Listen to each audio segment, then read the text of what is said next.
to everyone in reunion and outside of reunion. Thank you so much for joining us tonight. I'm just going to introduce our speakers tonight. That's Tafadzwa and Themba. We really appreciate you for your time, for agreeing to talk to us about this very important subject. So Tafadzwa and Themba have been happily married for 20 years, and God has blessed them with 3 boys, Themba Jr., Thembinkosi, and Thembani. Both of them are accountants and have been in business running a successful consulting and training company called Duplex Institute for the past 10 years and is based in Johannesburg. They've served with Reunion as the board of trustees for the past 8 or so years and have a passion for the marriage ministry. Themba, in particular, serves as a pastor at a local church, and Tafadzwa is an international conference speaker and award-winning writer who has authored 4 books. Both of them present a weekly program on Facebook on personal financial management. Ladies and gentlemen, help me welcome Tafadzwa and Themba as they talk about love and money for the next 1.5 hours. Welcome. Over to you. Thank you very much for that introduction, Pamela, and thank you, Reunion, for the opportunity to share with you. Many relationships have been built because of money, and some have actually been destroyed because of lack of money. Many people have asked the question, is money important, more important than love? And can a relationship be sustained without money? Jackie Mason says, money is not the most important thing in the world. Love is. Fortunately, I love money. And another saying says, they say that love is more important than money. But have you ever tried to pay your bills with a hug? Over to you, Themba. Thanks, Tafadzwa. Probably what you forgot to mention to the beloveds is that Jackie Mason was actually a comedian. He died at the age of 93. So there is a little bit of sarcasm in that statement. But beloveds, it's an incredible privilege for Tafadzwa and I to just be having a discussion. Let's call it a discussion much more than a presentation. The reason why we would want to call it a discussion is that we would prefer to have an engagement with the couples that are on the call today. So this is Zoom. What I advise you to do is, to communicate with us, particularly using the chat function. So put your comments in the chat function, and then we can then try to address those comments. It could be a comment, it could be a question. Let's just try to have an interactive session going on, here. So the discussion today is about love and money. So Tafadzwa will be coming in here and there to add, some comments to what I will be saying. So it's a presentation by 2 people, actually. So Tafadzwa, feel free to interject, come in at any point during the presentation. We've been given 1.5 hours, and I propose that we spend an hour to just talk about 3 things mainly.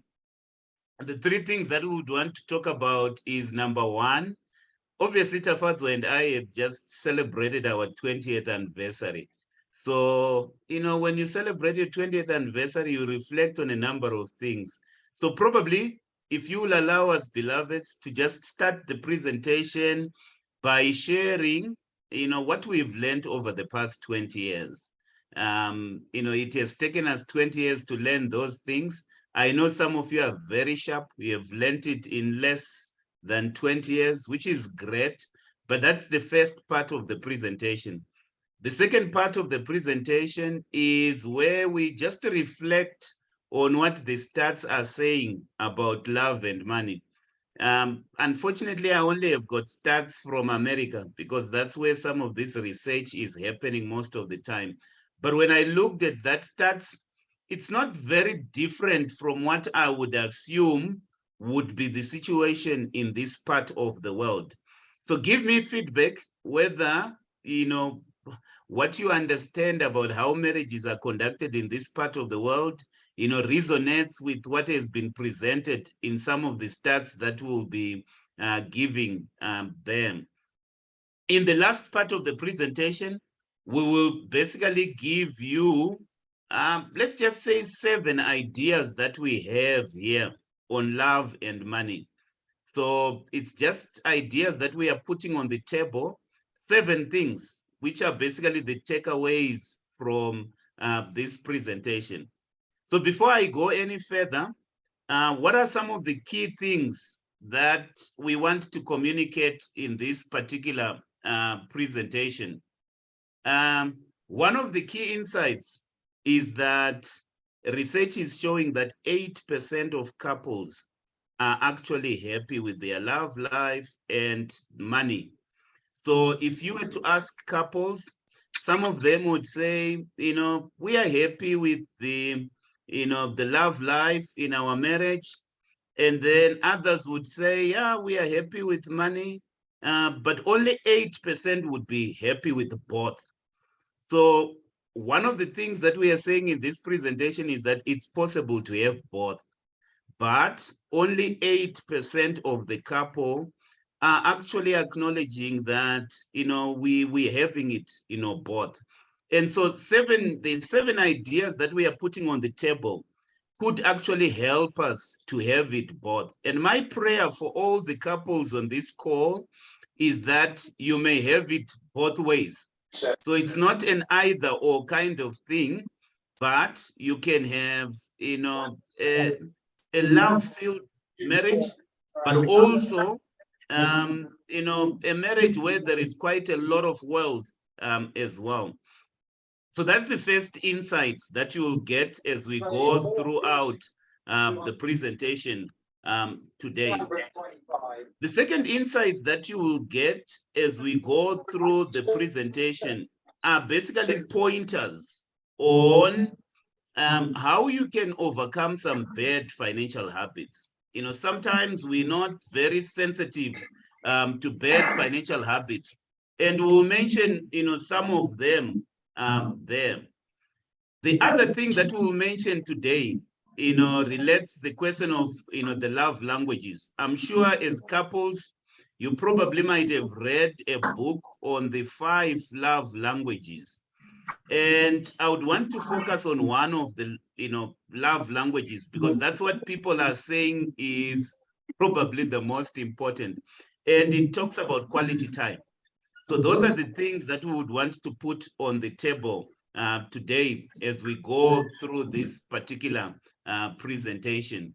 I see some people have begun to write comments on the chat section. Okay, that's fine. Let's just find out if you guys know how to use the chat section. If you are given a choice, let's just be honest here. If you are given a choice, I know I have said you can have it both, but if you were to choose between love and money, what would you choose? Just put it on the chat section. I want to just hear what the majority of the people here say. Put it on the chat section. If you were to choose, say for example, number 1, would you want a marriage where there is lots of love, you've got a romantic partner, but you are poor in the marriage? That's choice number 1. You're very poor, you're struggling to meet your needs, and you're really, really struggling. And then number 2, there is plenty of money, but, there is no love in the marriage. What would you prefer, love or money? If you were to choose there, just put it on the chat section for me. I want to choice number 1, choice number 1 is love. Choice number 2 is money. Munyaradzi, you can't have it both. We're just talking about priorities here. You can't have it both. Uncle Munya, You can't have it both. Alicia, you can't have it both. If you were to choose, so I'm asking you to prioritize here. Love or money, what would you choose? You can't have it both. If you were to, to choose, would you want to be in a marriage where there is lots of love, but there is no money? You can't, pay your bills. Or would you want a marriage where there is lots of money, but there is no love? I'm asking you to choose. I know it's difficult. Oh, Alicia has been very honest. She's probably the first person who has said money. That's very, very interesting. That's very, very interesting. Most of you are going for love. Most of you are going for love. That's very interesting. Love or money? Most of you are going for love. Only one person has said money. That's very interesting. That's also consistent with the statistics, by the way. 59% of Americans would actually choose love over money. Tafadzwa, love or money? Half like Kandari. Half. Okay, Kandari is saying half. Mr. Kandari, welcome to the call. Half. That's very, very interesting. But Tafadzwa, if you were to prioritize, would you want a marriage where there is lots of love and there is no money? Just choose one. And why? I think I would choose love, because where there's love, you can find a way to make money. Where there is love, you can find a way to make money. Oh, yes. Okay, that's quite insightful, Tafadzwa. It's something that probably we can develop as we go on. So for those of you who have just joined us, the presentation is in 3 parts.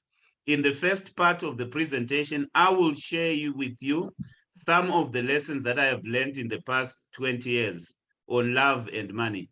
And in the second session, I will share with you what statistics are saying on love and money. And then in the third section of the presentation, we will put 7 ideas on the table on love and money. Let me now go on and share with you some of the things that I have learned in the past 20 years. I know some of you might have learned much more, than I have learned. And here I'm speaking particularly to men. And Tafadzwa, you can come in and speak also, to women. These are the lessons that I have learned. The first lesson that I have learned is that you may not have lots of money, but at least be a romantic husband. I find that some of the brethren, particularly the tongue-speaking ones, sometimes are not very, very romantic. The picture that I have there is something that was taken before I started preaching. So I just caught Tafadzwa by surprise and started reciting some words from the Songs of Solomon. And she was caught off guard, actually. I like it when husbands, surprise their wives and start being romantic. I decided to be romantic in front of the congregation. So that was just before the preaching. And one thing that actually happened there is that, lots of people appreciated it. Tafadzwa didn't know what to do, there, because, as you would know, it was a spirit-filled environment. And I'm sure the last thing that she expected there was somebody who would, just tell her that I really love you, and, would use the Bible to, to do that. So the first idea that I would want to put on the table for men is that it's actually biblical to be a romantic somebody. You don't have to have lots of money. Even if you don't have lots of money, because sometimes it's not guaranteed that you will have, lots of money in your life, but at least be romantic. When I talk about being romantic, there are lots of inexpensive things that you can do to surprise your wife. Lots of, I've gotten, I've actually made it an idea now, to put handwritten notes, it's just, as a surprise, even for my wife. But yeah, that was one of the most romantic things, that I have done.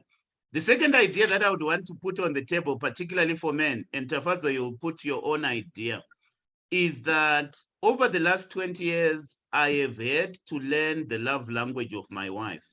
And one of the things that I have discovered is that my wife loves traveling. She really loves traveling. She feels fulfilled when she travels. And what that has helped me to do as a husband is just to prioritize, her needs. So as part of our budget, we do have a travel budget. That picture that you see there was taken in Dubai. That's Dubai, in the desert in Dubai. And so, it's something that I would want to encourage, men, particularly to do. I know sometimes budgets can be very stressed, particularly in this environment, but just learn to go places, create time. If there is a love language that women, according to the research that I will present, if there is a love language that women, speak, it's about spending time together, and particularly quality time together. How do you know the love language of your wife? Listen to them when they speak. I started listening to Tafadzwa, and when we were exchanging our vows, 20 years ago, she started saying strange things like, when we go to France, I will always tell you I love you. When you go to London, that's when I realized that, look, this chick loves traveling. And so I just need to make sure that I have a travel budget. And that will apply also to your spouse. Learn to listen to them. They might not tell you what their love language is, but what I have discovered is that people want to be loved their own way, not the way you think that they must be, loved.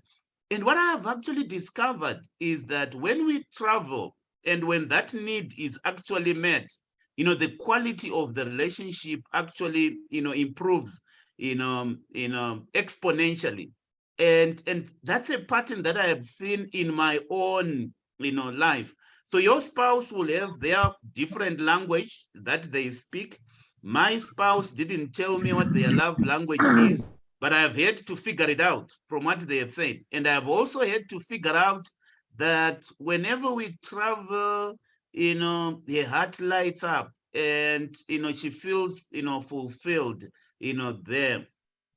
Then the other picture that I have there is, now that you know the love language that my wife speaks, obviously that picture was taken in the Western Cape on Christmas Day, you know, um, and in our family, I know I said I'm a pastor. I am actually a pastor at a church, but we have had to come up with a rule in our family. On Christmas Day, I don't go to church. I actually spend Christmas Day with my family, to enjoy, life with the wife of my youth, but also with my family, there. So that picture was taken on Christmas Day. And, we live a busy life, but it's very important to create time for memories, with your family. I've just realized in my family that, one of the things after one spouse is gone, one of the things that we can leave behind is memories. Very, very important, for us to realize. And those memories are created when we spend, quality time, doing quality things and, quality, activities. So I'm not necessarily suggesting that don't go to church on Christmas Day. Obviously go. That's not the purpose of what I'm trying. It's a decision that we've just made. And, we travel, we go places, we budget to go there. And that has improved, the quality of the relationship, as well. The other picture that I'm sharing there, I think we were there, where were we there? I think we were, I've forgotten where we are. It could probably, well, we were in Mpumalanga. and we dressed, in those costumes, and they had quite a lot of pictures, taken. So, we're trying to mimic a colonial family there. And so I dressed there, and all our kids were dressed. All I'm just trying to say there is that step out of the box. There are things that probably in families you have put a box around yourselves. Again, it's about creating memories, and it improves the quality of the relationships there. So overall, what I have learned is that you don't necessarily need money to be romantic and to improve the quality of your relationship. But money does make a difference. It does make a difference. And one of the things that I have proposed to do in my own marriage is to make sure that my wife is fulfilled. She's got a purpose that God has placed there on earth to achieve. And part of what I would want to do is just to make sure that she is fulfilled in her purpose. And part of her purpose is writing books. She never told me that she was a writer when we entered in a relationship. But you find out as you go through that, that's what your purpose, is. Tafadzwa, No. let me hand over to you. As you guys From are a woman point of view, what are some of the things that you have learned in the last 20 years? You can put them on the table. I can use it. Thank you very much for that opportunity. I'm going to respond. I just got a question just before the presentation where someone asked, please cover this troublesome situation of a wife who lacks faith in the husband and will not support any business idea he raises, sees other men as doing well and better than him. One thing that I've learned, my husband communicates, so I didn't have to struggle to discover him. But one thing, his love language is words of affirmation. If I have to remind him how intelligent he is, how hardworking he is, he's the best thing that ever happened in risk management, those words of affirmation are just acknowledging that he's the man.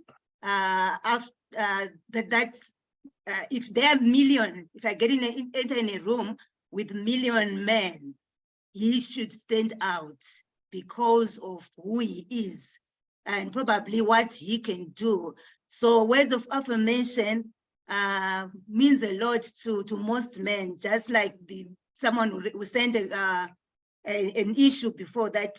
What do you do if your wife doesn't or sees other men as better than you?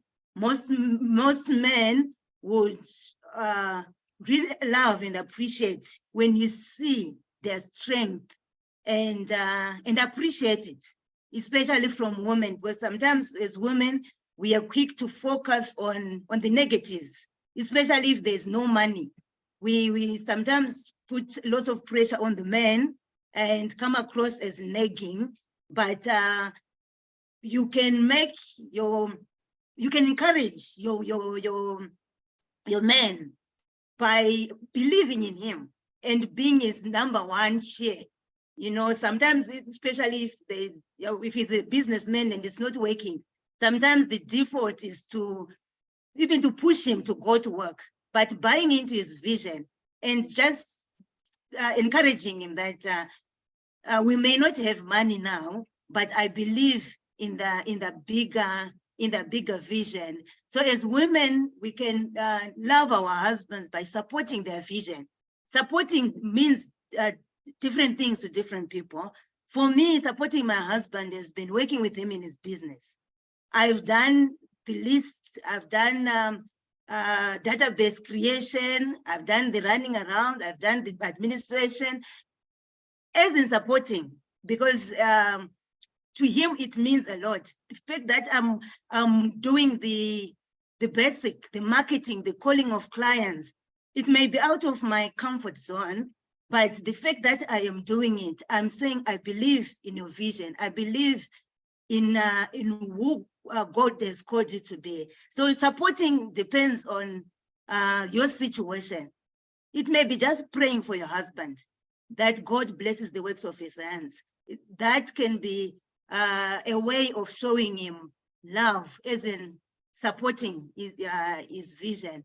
So as women, sometimes we can be quite pushy on our husbands, especially if things are not working out the way we have anticipated. But we can support, we can find a way to support. If he's a working person, you can support him.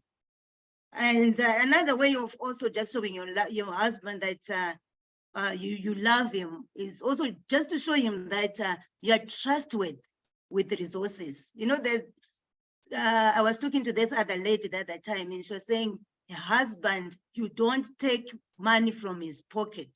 Like sometimes when women are cleaning clothes, you can just find maybe some 50 rand in the pocket and probably just use it. To her, it was like, he doesn't trust me. But you can support your husband by showing that you're trustworthy.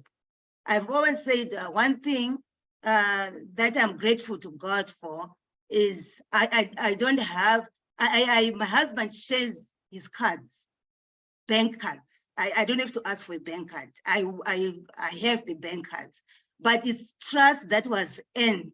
It didn't wake up. I didn't wake up like that. And I know there are many women who probably don't even know how much their husband earn, but it's also a way that you can support your husband by showing that you're trustworthy with the resources. If he gives you his card, bank card, instead with some, you may, even if you normally put a 1,000 Esther, because now you have the cards, you're changing to a 10,000 Esther, but you can support by just showing that you're responsible, you're trustworthy, you are seeing the bigger vision.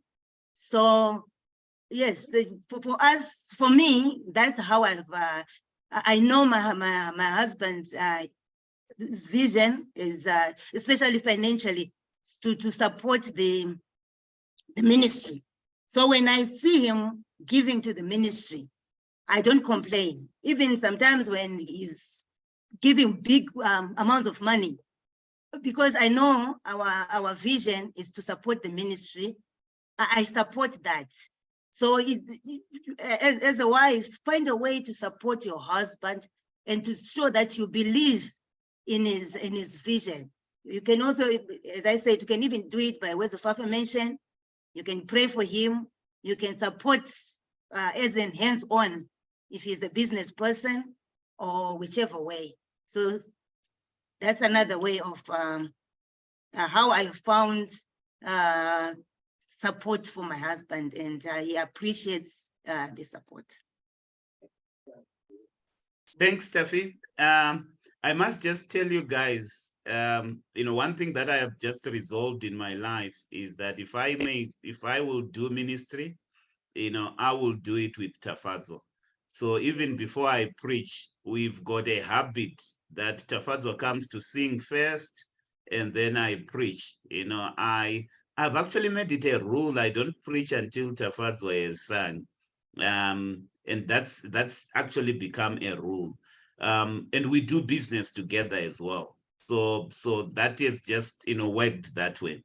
So in case you're joining us, you've just joined us, the presentation is in 3 parts. The first part, we are just sharing some of the lessons that we've learned in 20 years, in marriage. And one of that lesson for me is that, my best business partner is my wife, and my best prayer partner is my wife, and my best ministry partner is my wife. I can't imagine doing ministry, business, or even prayer with anybody who's not my wife. And that's one of the things that I have had to learn. So we're talking about love or money. All we're basically saying is you can have it both. but only 8% of the people actually have it both. That's what the stats are saying. So let's go to the stats. These stats, it's a survey done in America, love or money. So 59% of the people are saying love is a priority. So just as we have, indicated in this training, the majority of you said, love is a priority. And I think love must be a priority, in life. But also people are saying that 75% of the people are saying money is giving them stress in their marriage, and the other thing that is coming from the surveys is that many people are saying for the right partner, many people are willing to give up money for love. So I find that very, very, interesting there. But I would want to draw your attention there on, that quadrant where I'm saying, can you have it all? Can you have it all? So 37% of the people are satisfied with their relationship. I'm sure for Christians, it should be more. I don't know you guys, can I just give you just a tip, here, particularly for men. I can't speak for women, but I will speak for men and I will talk to men, and then Tafadzwa will come and talk to, to women. Here is my advice to men. Don't just assume that everything is going on well in the marriage. Ask your wife, are you happy? Are you satisfied with the relationship? What can we do better?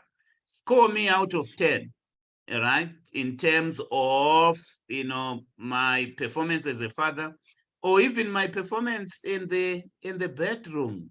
Ask your wife. Very few men want to receive feedback in terms of how they are doing.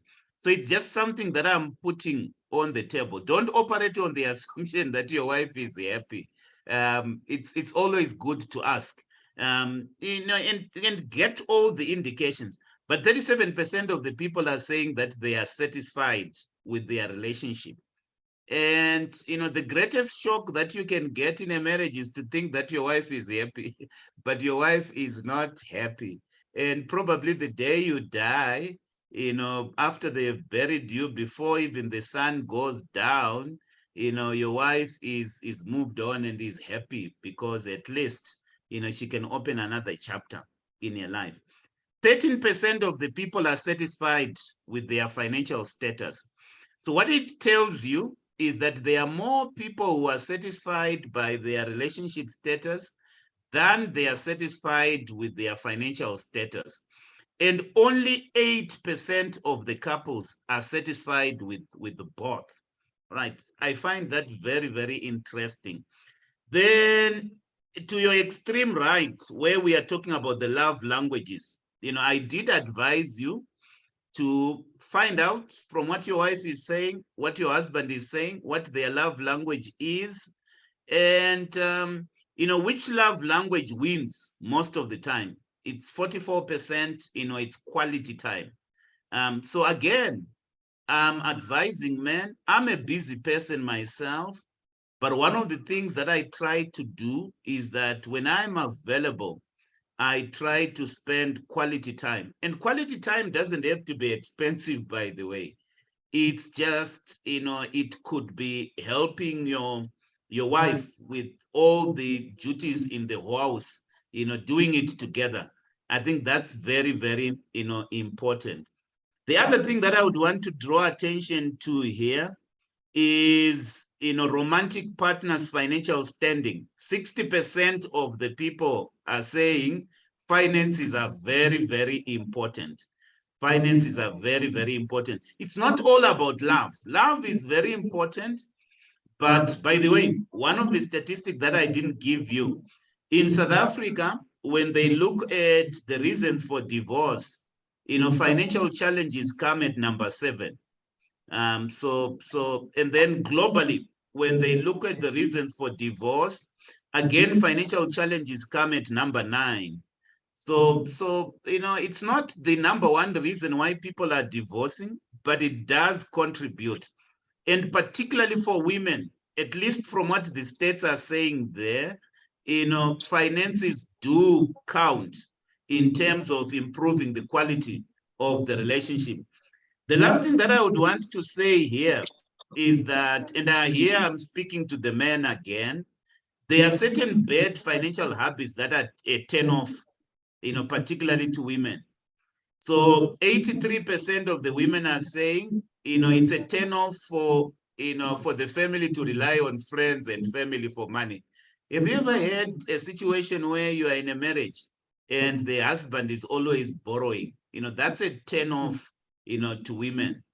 87%, are saying, letting, the women pay for everything. Again, that's a turn-off. And then, if you look at this one, living with family to save money, sometimes, men don't see it as a problem to live with their family members, so that they may save money. But women are really turned off, by that. If there are two habits that really turn off women more than men, it's number one, living with family to save money. And then number two, letting you pay for everything. So in this presentation, by the way, I'm not a very prescriptive person. I recognize that marriages are different. So where I come from, I'm not the kind of guy that would say, the man should be the provider, daddy should always be swiping the card. I'm not that kind of man. I recognize that marriages are unique and, are run differently. So I'm not going to be prescriptive. I know there are certain preachers who are quite prescriptive in terms of what men can do and, what women, cannot do, in marriage. I'm not that kind of person. I recognize that marriages are unique, but it's very important that we realize that number one, the man has to do everything, to love the wife. I think it's a responsibility that we have, and as I have gotten older in marriage, I've made it my mission to make Tafadzwa happy, because that's very, very important. And when she is happy, even the quality of the relationship is, also improves. Tafadzwa, do you want to say anything on, this survey? Is there anything that resonates with you in this particular survey? Maybe one or two things that you might want to point.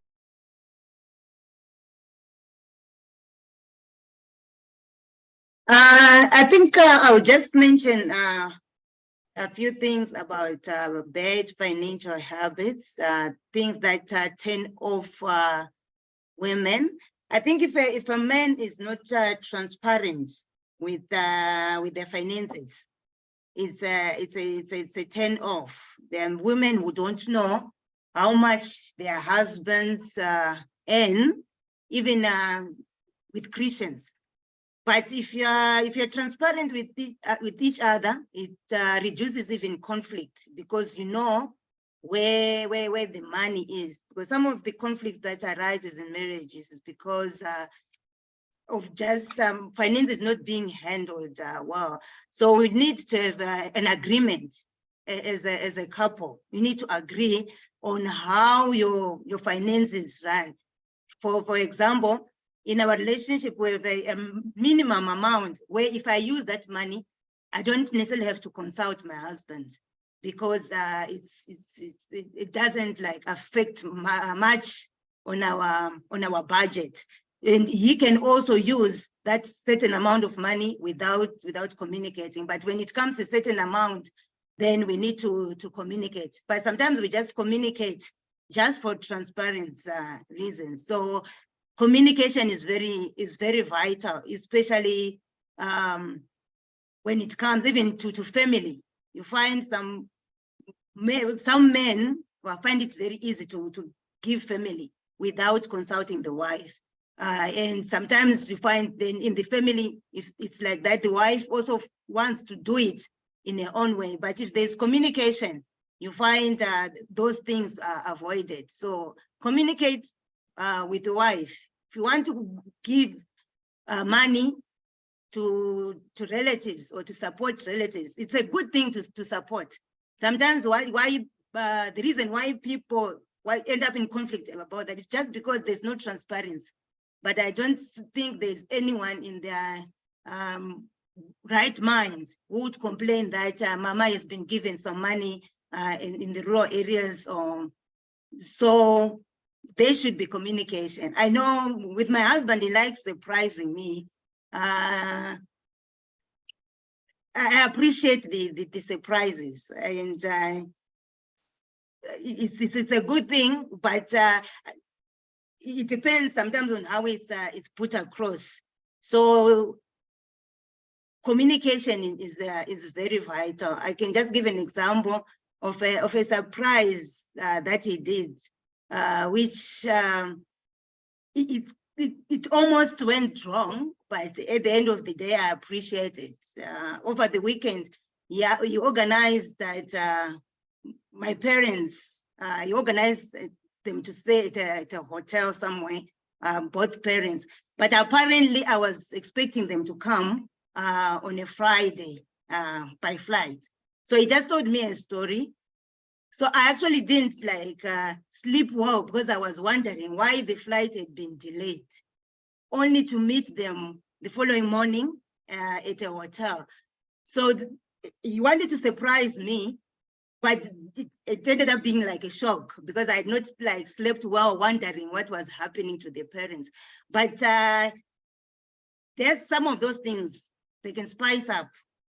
He went out of his way to use the finances to surprise the parents, both parents, my parents, his parents, and me. But it might have come across as someone is not appreciating, because it then came out across as a shock because I was not expecting him to surprise me in that way. But it's good to be open, to communicate, especially when it comes to finances as men. And to surprise your wife, it's good. Only that, as I mentioned, the last one didn't quite work out, but I love surprises. Thanks, Tafadzwa. Tafadzwa loves surprises. Let's move on. In case you're wondering, why are they just talking about research? Can't we open scripture? Yes, we've gotten to the part where we open scripture. I know with brethren, sometimes you're like, you're just telling us things of the world. Let's go into the Bible. There are just 3 scriptures that I would want to talk about there. The first one is, therefore, a man shall leave his father and his mother and hold fast to his wife, and they shall become one flesh. I think the point that I want to make from that scripture is that, obviously the context of that scripture, Genesis 2 verse 24, is, oneness as in a sexual union. But I would want to present to you that oneness must also be in finances. I've come across couples where, they are not one in their finances. So let me give you an example. A simple thing.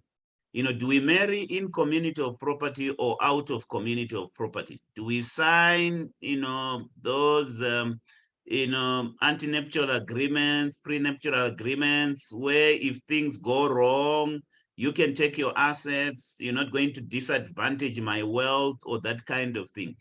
I've just come across sometimes, men that are a little bit hesitant because, I can't share my life with this person because anything can go wrong. So what I'm suggesting here is that there should be oneness, even in finances, in personal financial management, because that's very, very important. I have just also gotten to understand, just reading the Bible, that when sometimes there is oneness and unity, there God will command a blessing. And so Tafadzwa has been talking about transparency, and yeah, sometimes, it's a challenge. We're not being prescriptive here, but what I'm basically saying is it's very important to be one. I'm not even suggesting that, we go for joint accounts. There are people who, believe in joint accounts. Tafadzwa has got access to the, to my bank account, and and she knows the PIN. Oneness is very important. I heard of a very terrible story the other time. You know, the husband died very tragically in a car accident. And, you know, he had his bank cards on him. But when people went for the funeral, there was no money, not because the family did not have money, but nobody knew the PIN of the bank accounts. Nobody knew how he conducted his finances. Nobody, even the wife didn't know. Everyone knew that there was lots of money somewhere, but because there wasn't oneness and transparent, you know, it took quite a number of, you know, months before they could even access, you know, the bank accounts. So I'm all for oneness. The second scripture that I would want to read there, husbands, love your wives as Christ loved the church and gave himself up for her. And here I'm speaking to husbands. Use money to speak the love language of your wife. You know, that's, you know, at least prioritize, you know, the love language. And it becomes, you know, very, very important in that to, you know, use money as a tool to prioritize, you know, your wife. Because, you know, there is sacrifice in, you know, marriage, particularly from, you know, a husband's point of view. The third scripture that I want to read, Ecclesiastes 10, verse 19, a feast is made for laughter and wine makes merry, but money answers everything. So money answered everything. You know, so which means that there are so many questions in life and money is answering some of the questions. I just want to suggest to you that one of the questions that money answers is, do you love me? So, you know, sometimes we say we love each other, but if you look at how you spend your money, it tells, you know, the other spouse whether you actually love or prioritize them. So money answers everything. And one of the questions that money answers is, do you love me? And you can actually see from how a person is, you know, is conducting themselves, that they love themselves more than they love their spouse. But also from that scripture, Ecclesiastes chapter 10, verse 19, I think the understanding there is that wealth is a tool to address basic needs. I'm all for you can have both, you know, so in case you're wondering, why are we having this presentation? It's because only 8% of the couples actually have it both. And so it's very important that we increase, you know, that percentage to a much more, you know, meaningful percentage. There is a lot of love out there in, you know, marriages. You know, people love more, you know, love each other more than they have money. You know, that's what we're saying, you know, there. And there is one spouse who's saying, yeah, I love you, but I wish we had more money, you know, in the marriage. All right, I think I need to mute some people here. All right, so I've muted some people. That's great. So that's just on the scriptures that I wanted to, I can say quite a lot about those scriptures, but let me move on. So our model is that it's not a choice of love or money. I think love is the baseline. You know, we need to be one. So it's love first, and then as Tafadzwa has suggested, money will come. I believe with all my heart that if we love each other, you know, God will command a blessing upon our marriage. You know, where there is unity, where there is love, you know, God will command a blessing. So it's love, you know, there must be money though. There must be money. We can't just love each other and there is no money. I don't believe that we can have sustainable marriages because money answers everything. Money is a tool to achieve our purpose here on earth. And so we mustn't lose sight of it. A household must have money. You know, otherwise it becomes a problem. Yes, there must be lots of love, and the research is showing that there is more love than there are finances. But I think from a Christian point of view, you know, love is the baseline. You know, if we could have a situation where, you know, we've got two hearts that beat as one and people really love each other. You know, one of the discussions that I normally don't want to entertain especially as far as marriage is concerned, is one of submission, where husbands insist, wife must submit. I think it's a non-issue, because where there is love, submission is also very automatic. So I'm not one guy who says, women submit, men love them. I think love is the overwhelming thing, and we submit one unto another, but I don't think anybody would struggle to submit if they are really loved. And so to me, this discussion around, what should submission look like?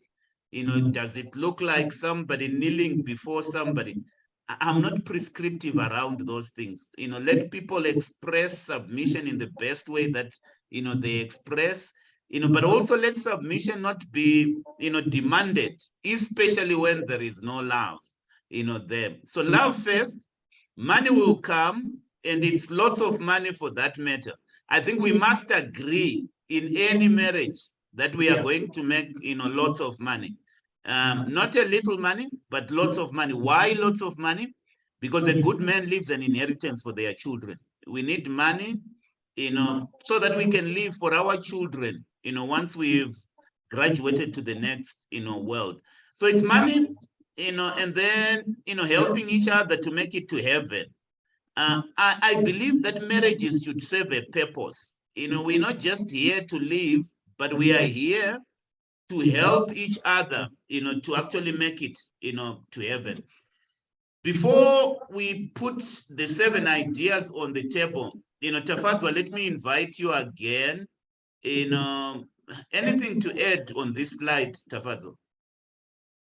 I was just going to address a question that Mr. Chimvinga has just asked, that what are the put-offs for men that that women do with money?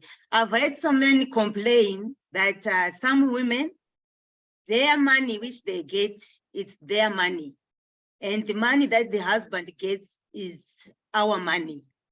So that's a put off for some men, where a woman thinks that they can just use the husband's income, but when it comes to their money, they can just do what they want to do with it.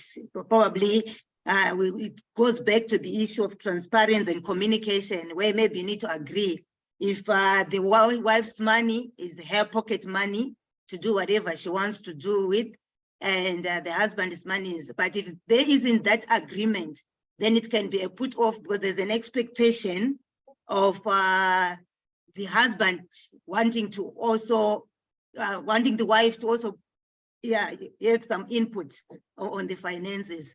And I think also another put off is some men complain that women shop a lot.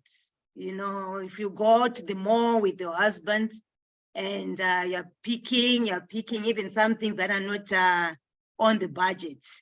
So some men prefer that you just go with the list, we pick what's there, we go back home. Or rather, the wife goes to do the shopping on their own, because they're not so much into the shopping and the window shopping. And so that can be a put off to other men. But with some, they can make it a date. If the wife likes shopping, then maybe instead of going to the botanical garden, you use shopping as a date and enjoy together. So I'm not sure whether Themba has any other put-offs. Tafadzwa, I'm a very frugal person. I believe in frugality, but I also believe in abundance. I'm not one person who, I don't like husbands that police women, and say, why have you exceeded the budget, and even sometimes the amounts that are being discussed are very small amounts. I will not forget a situation where a man was taking the wife to account, over, relatively small amounts. I think we must have an abundance mentality, and let women be, obviously within limits, we must have family values, and one of the values is around, frugality. But I don't believe in husbands that audit, expenses and say, so why did you spend this? Why did you spend that? There must be an extent to which, we must increase the income much more than managing the expenses. But that's just me. Let me now just move on to the last part of the presentation, where we put, 7 ideas on the table, just to summarize and as key takeaways, here. And I would want your feedback on these 7 ideas that we are putting on the table. 4 of the ideas relate to love. The other 3 relate to money.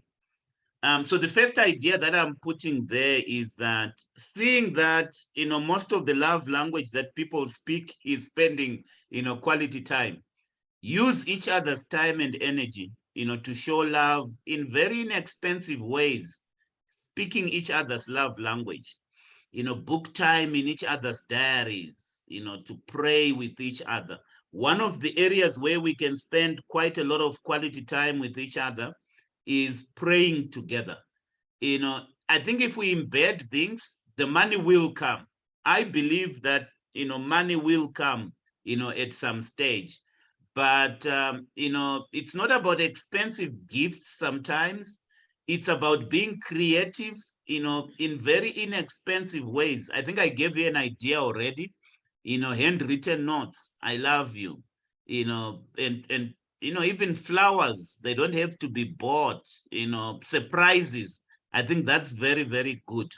The second idea, give each other space and opportunity to fulfill purpose, and supporting each other's pursuits. I think Tafadzwa mentioned a very important point where she was doing admin work in the company, and all in the name of support, because that's very, very important. I'm a firm believer that in marriage, we must give each other space and opportunity to fulfill our purpose. One of the sad things that I sometimes find in marriage is where the one party feels that I could have been something had I not been put in a yoke and be limited. To some extent, it's very important that as we get into marriages, we understand what God has designed each of us to achieve. Because I actually believe that God puts us in a marriage setup to achieve purpose at the end of the day. So one of the things, and Tafadzwa will tell you, it's a testimony in our lives. The first time I met Tafadzwa on a date, I actually asked her, so what is your purpose in life? What does God want you to do? Because that was very important, to make sure that there was an alignment in terms of purpose. Because if I'm going to add value into Tafadzwa's life, I would have to know what that purpose is, and just move along, there. Forgive each other's shortcomings, mistakes. One of the things that I have learned in the last 20 years is not to sweat the small stuff. People do make mistakes. I can't, go on thinking about the mistakes that have been made and the sins of yesterday and try to replay them and hold people to task. I think we need to bear with each other's weaknesses. I've gotten to a stage in my life where I understand that after 20 years, sometimes, you can't change a person. You just need to bear with some weaknesses and magnify their strength, rather than trying to change them. Because if they haven't changed in 20 years, probably that's what you need to be comfortable, with. But beyond that, it's very important to, forgive each other and start each day almost on a, clean slate. And the other thing, the last thing is that reflect on your own shortcomings. In a marriage setup, there is no person who is perfect, and admit when you are wrong. It's a very difficult thing for men to do sometimes, to say, my wife, there I messed up. We are broke in the family because I messed up. Forgive me for that. Don't give excuses and appear as if you've got everything together. The fact that you are broke in the family, it means that there are things that have gone wrong, because you should not be broke, anyway. So you might need to admit that, look, I take responsibility of the fact that we are broke, and I'll try to do the best that I can do. Let's talk about the money things, general ideas here. Number one, it's very important to have a family strategic plan.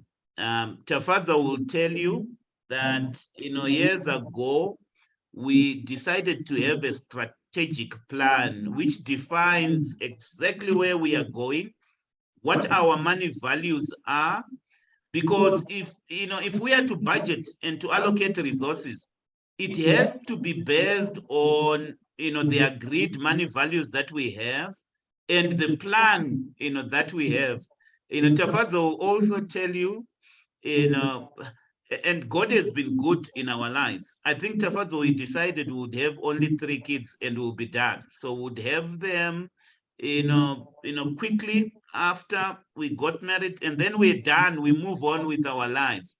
It's part of the strategic plan, and some families would do it differently. I don't believe in leaving things to chance, so I plan everything. How many children are we going to have, when, how are they going to be sequenced? Obviously, sometimes it may not necessarily be within your control. What are we aiming at? So I asked Tafadzwa to do this thing, reduce your vision on one page. So we started having this idea of strategy on a page. What are the things that I need to be aware of? And there came a time in our lives when we could see that we are behind our strategic plan. And so we need to cover up and get to where we believe God wants us to be. And part of that strategic plan involves things such as travel and where we would want to be and what our priorities are. So Tafadzwa will tell you, in our lives, the kids are a priority. So whatever happens, whether we have had to downgrade, the kids are a priority, and we cannot compromise on that. And so what a strategic plan sometimes does is that it outlines the non-negotiables and the values that we have and what success looks like and what the end game is. So what is the end game of the marriage? That's very, very important, as well. How are we going to conduct things? I think those things must be written down, because visions must be written. The other idea that I would want to bring and put on the table is that we must have 3 plans. One plan is what I call a financial independence plan. So financial independence, according to me, is where you are able to generate a passive income to cover your basic expenses. So you don't worry about, the basics. Look, guys, I'll be honest with you. I don't want to come to your family and then, it's all about bills and people are stressed about bills. There are things that we can do. There are plans that we can execute. There are investments that we can do. So part of the weekly lessons that we have with Tafadzwa is just to help people how you can be financially independent in 5 years, because we believe that it's possible. It doesn't matter what income you have, as long as you are working towards a goal. So that's a financial independence plan. It will take you to a stage where you are not worrying about the basics, because money is coming from investments. Then you must have a second plan. This is a financial freedom plan. Financial freedom is where you are now able to generate money to fulfill the luxury ideas that you have. It could be traveling to, remote areas. It could be buying that expensive car, whatever that expensive car is, for you. It could be buying that, dream house that you have. What I see most of the time is that, sometimes the way we've run our marriages is such that sometimes you start a marriage with dreams, huge dreams. And then after 20 years of marriage, you have been reduced to a non-dreamer because you are back to some kind of reality where, dreams are not fulfilled. I believe in a marriage where you can fulfill your dream. If your dream is to go in a submarine and see the Titanic, maybe that's part of financial freedom. You pay your billions to go in a submarine and try to see the Titanic, if that is meaningful to you, whatever is meaningful to you. So that's a stage of financial freedom.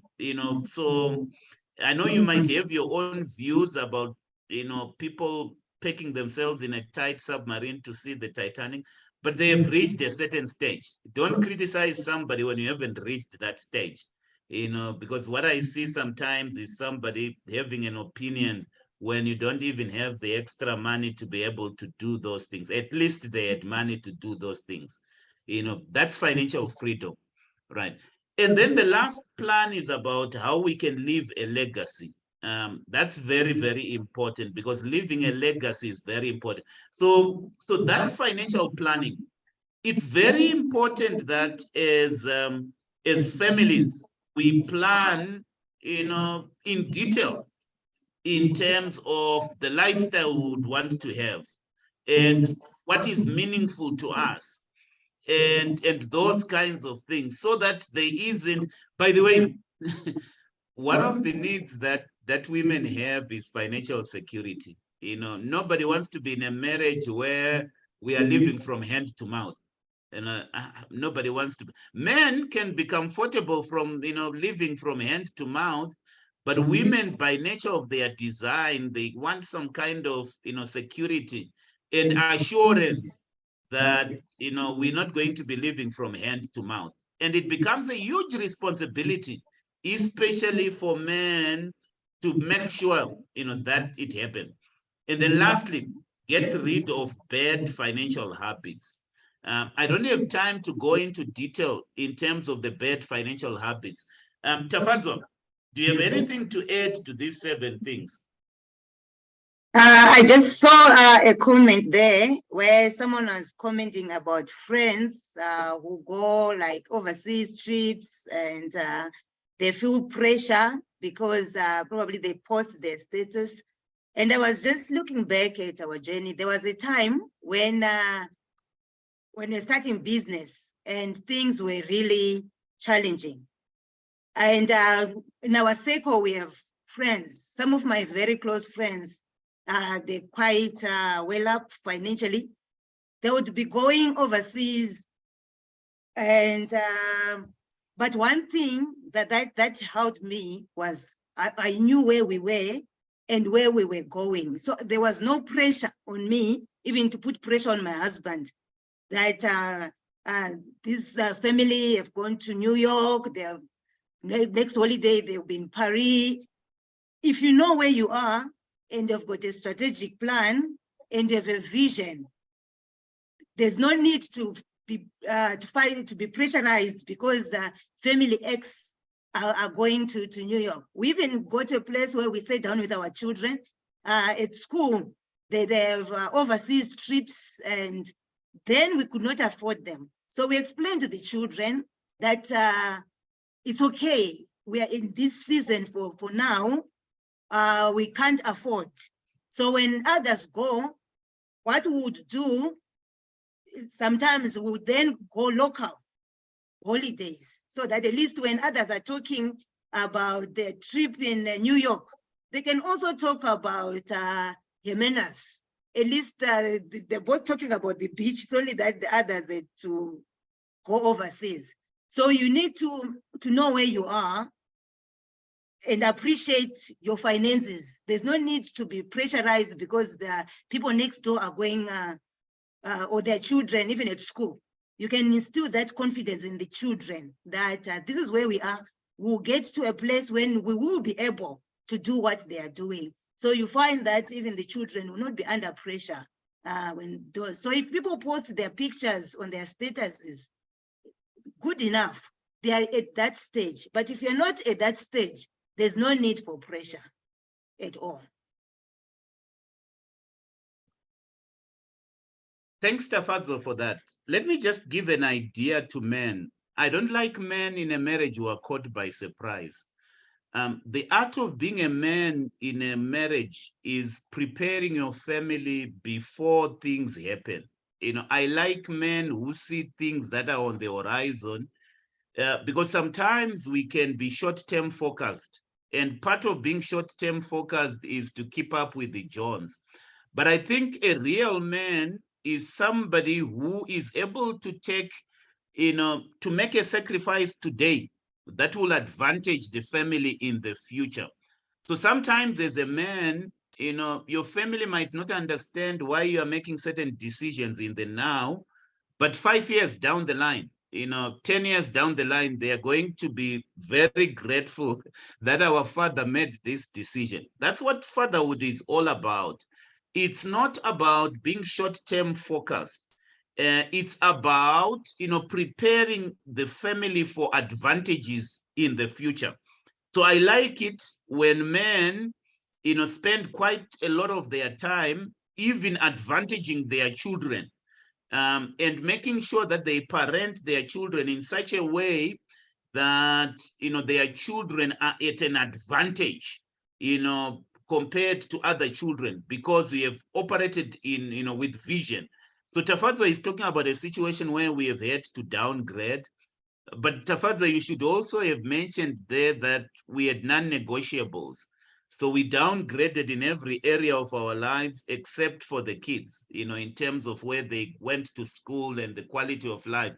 Because, that prioritization framework was specified in the strategic plan, to say this is the quality of education that they must have.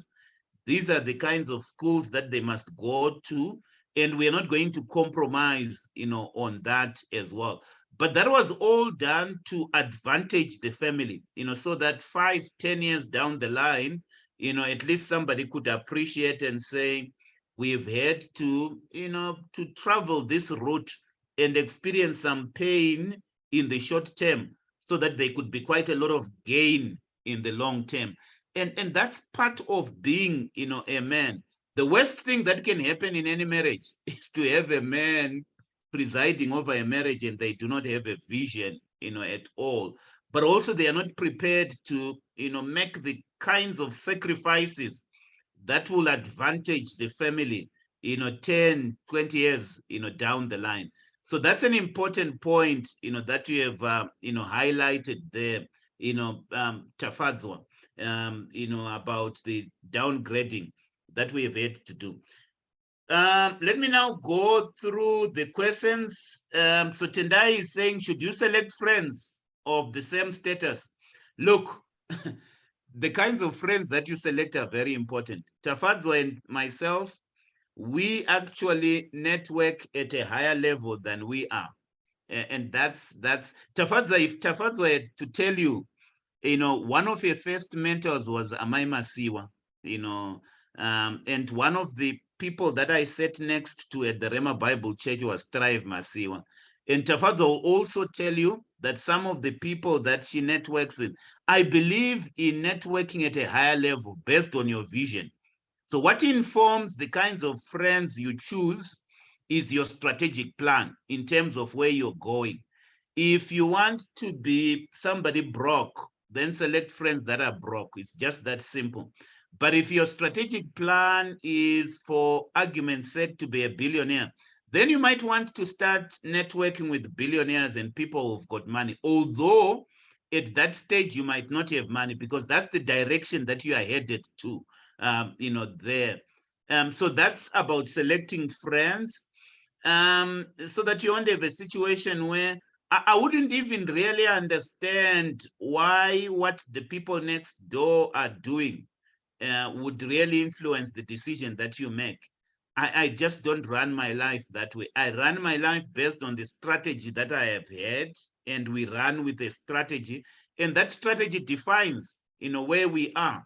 It might not necessarily pan up to be what we want it to be, but at least it informs, some of the decisions that we have. I believe in taking holidays, by the way. I might have, I think I spoke about holidays quite a lot. It's part of quality family time. I believe in holidays. I believe in budgeting for holidays. That's what I believe in. What else, there? Is there a shareable template for a strategic plan? that could, yes, I do have a template for a, strategic plan. I'll try to, share one.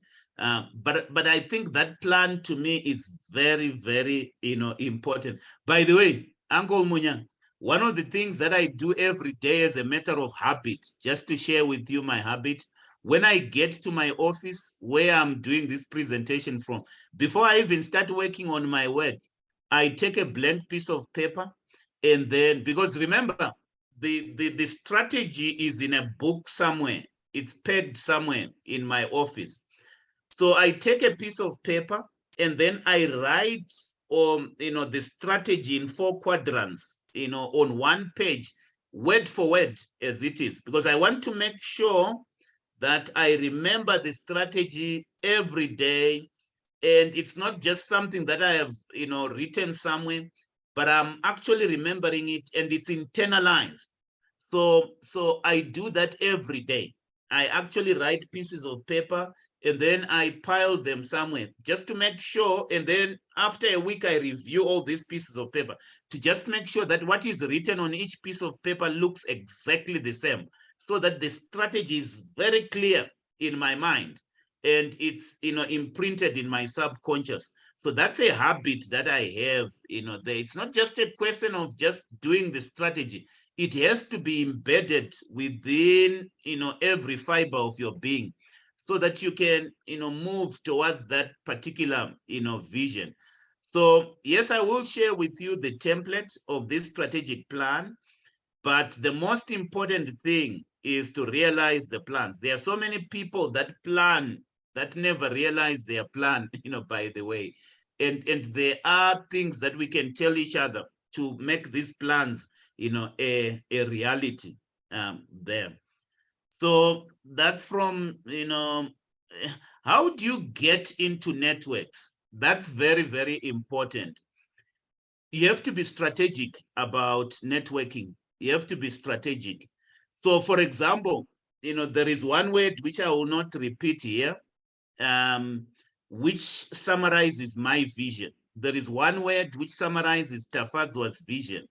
So the kind of networking that we then do is informed by our strategy, and we have to be very strategic, about it. So sometimes it's a question of targeting people, but God has been good in our lives, because He has, made us to just be in the circle of people with money, and it was not by effort. Sometimes it was our wish, but also we've had to be strategic about it. Tafadzwa can tell you a story about how she had to hunt, Amai Masiwa, for her to be mentored by Amai Masiwa, because some of these people do not have time. But I think, you need to be very strategic about it. And she can tell you about how she was strategic, trying to persuade her, until she was so persistent that, Mrs. Masiwa agreed, to see her. What would save a marriage when there is a disagreement on, on downgrading? Look, at the end of the day, why do we downgrade? We downgrade because we want advantages for the future. We're not downgrading just for the sake of downgrading. There are tough choices that would need to be made. And I think, number one, men have to be very exemplary in this thing. When it comes to downgrading, I think the man has to take the lead in terms of downgrading, and to sacrifice probably much more than, the women would do, because that's very, very important. So what would save a marriage when there is a disagreement on downgrading?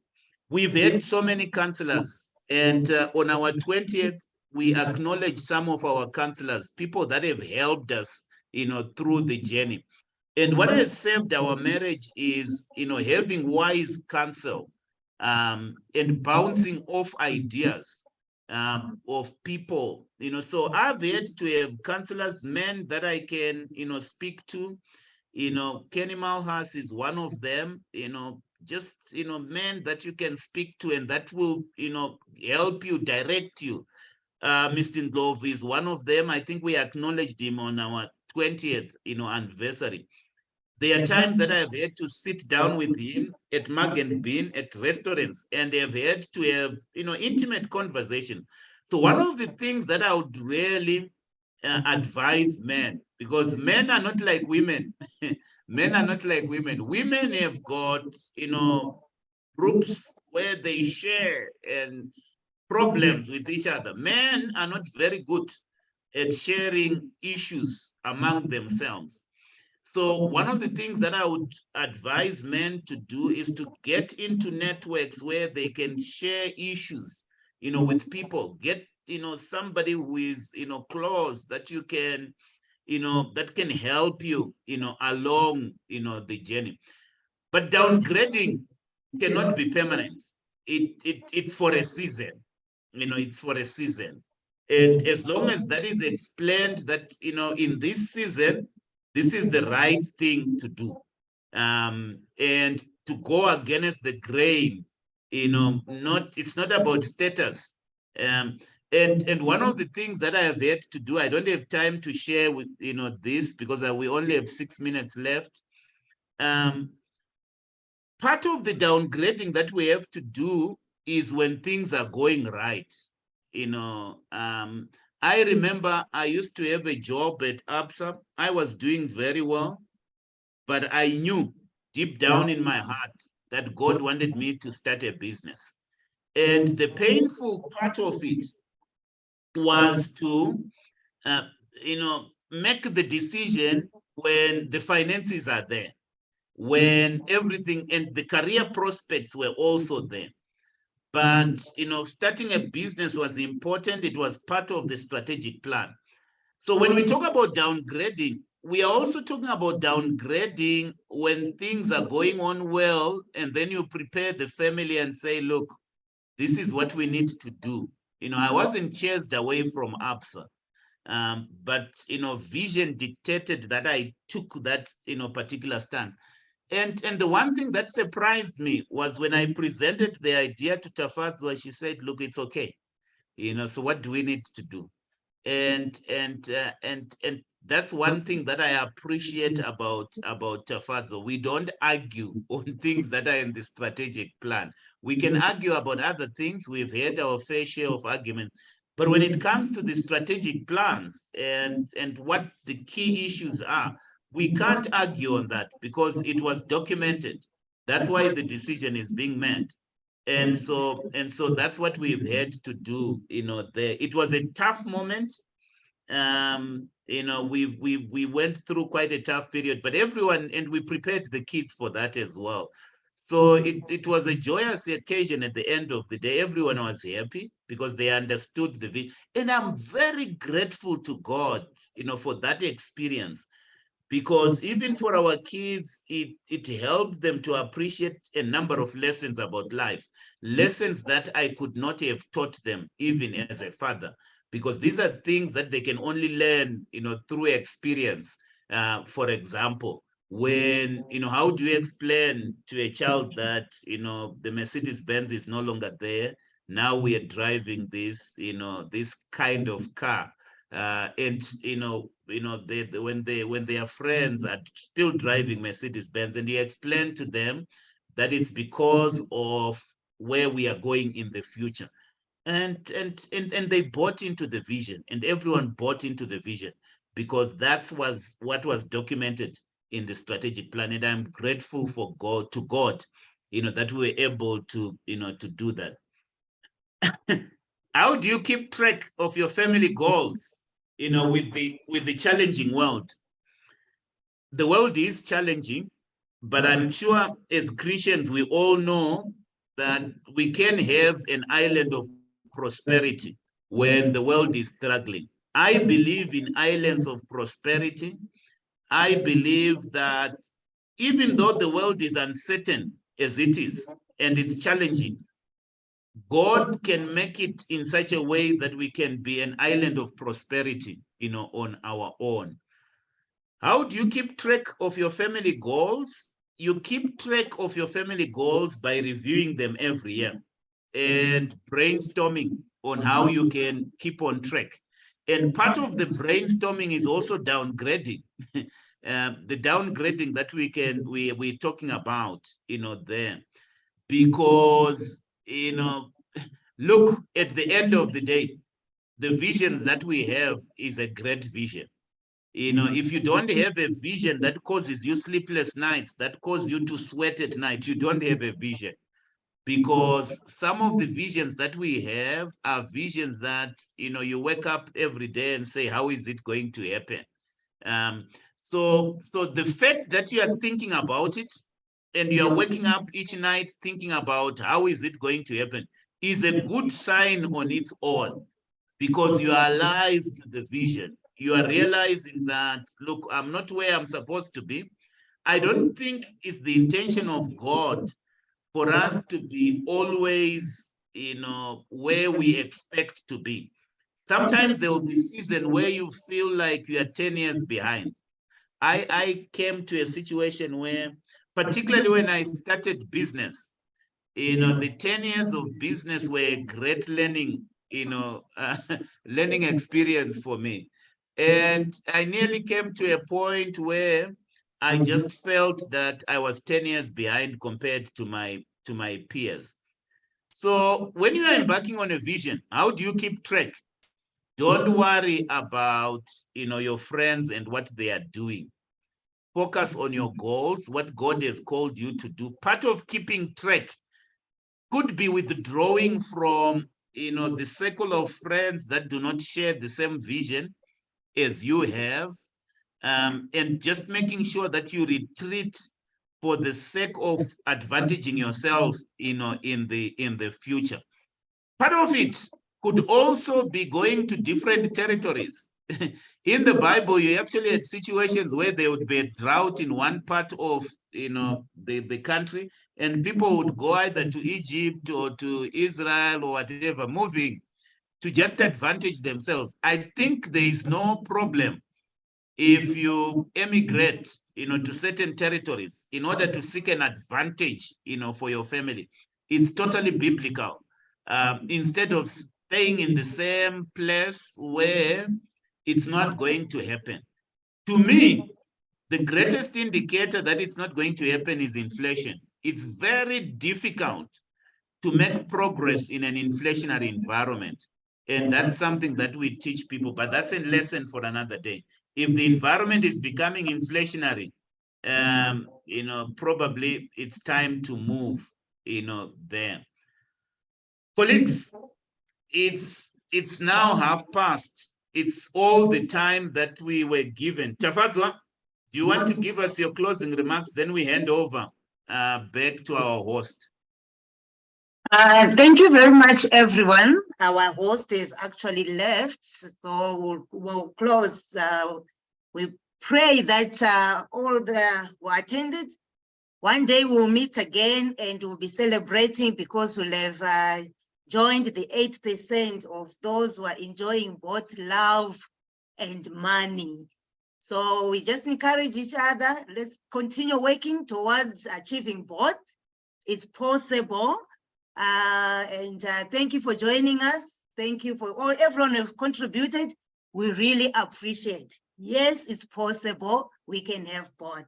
Have a good evening. Cheers. Thank you so much. Thank you. Thank you. Bye. Thank you. Bye.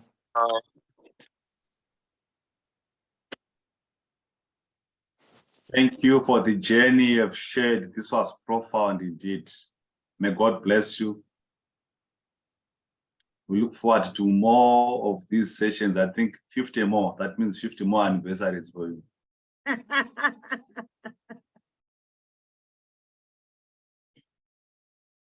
Thank you, President. Really appreciate that. Thank you. Thank you very much. Thank you. Thank you, sir. Much appreciated.